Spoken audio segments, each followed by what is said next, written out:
Mobil calon gubernur Sumatera Utara nomor urut 1, Bobi Nasution dilempari batu oleh sekelompok orang usai mengikuti debat kedua Pilgub Sumut 2024 di salah satu hotel di Medan pada Rabu 6 November 2024 malam.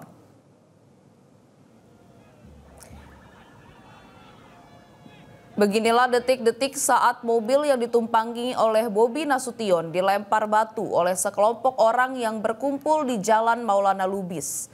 Sekelompok orang tiba-tiba melempari mobil yang ditumpangi Bobi Nasution tersebut. Petugas kepolisian langsung menghalau dan menenangkan massa. Setelah itu, rombongan mobil tersebut berhasil meninggalkan lokasi. Ketua Tim Pemenangan Bobi Surya, Hinca Panjaitan, menyebut dirinya bersama tim kuasa hukumnya akan melaporkan peristiwa pelemparan tersebut ke Mapolrestabes Medan.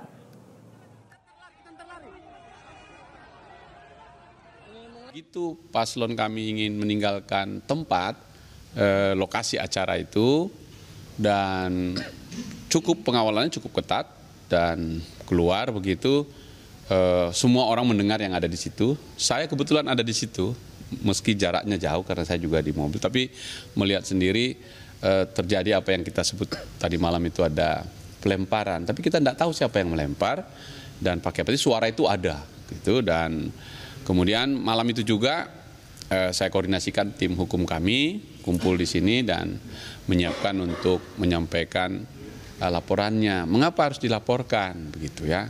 Supaya pemilu damai ini, pemilu kita ini damai. Edi Rahmayadi juga mengalami hal tak menyenangkan usai gelaran debat publik kedua di salah satu hotel di Kota Medan. Edi Rahmayadi terkena lemparan di bagian wajah. Kuasa hukum Tim Pemenangan Edi Rahmayadi, Yance Aswin, meminta Polda Sumatera Utara untuk segera menangkap pelaku pelemparan yang terjadi usai debat tersebut. Jika dalam 3 hari ke depan tidak ada tindakan, pihaknya meminta agar Kapolda Sumut dicopot dari jabatannya. Yang pegang bendera Bobi Loper itu semua anak kecil-kecil, yang lempar yang di belakang. Dengan keriangan untuk mengawal atau rombongan daripada tim kita yang ikut di dalam menyaksikan debat, terus pendukung kita yang ada di luar itu, kita bergembira bersama dengan pasangan calon. Setiba di jalan, begitu keliling dari lokasi itu, kita dilempar dengan botol aqua dan kena pasangan calon kita Pak Edi Rahmayadi itu kena mukanya. Lalu kita amankan karena beliau waktu itu akhirnya dia naik mobil yang bukan dikendarai dan tidak dikawal patwal. Mobil tim media kita langsung naik, kita amankan.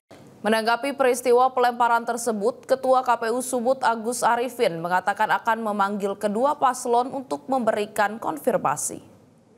Coba kita konfirmasi lah ke masing-masing pihak, apakah tim paslon 1 atau paslon 2, nanti coba kita konfirmasi lah. Ya itu nanti kita terapkan bersama lah, karena tindakan apa yang dilakukan terkait dengan misalnya ada potensi kericuhan, ya harus disepakati bersama. Tidak bisa sepihak juga oleh Kapolri provinsi, harus bersama.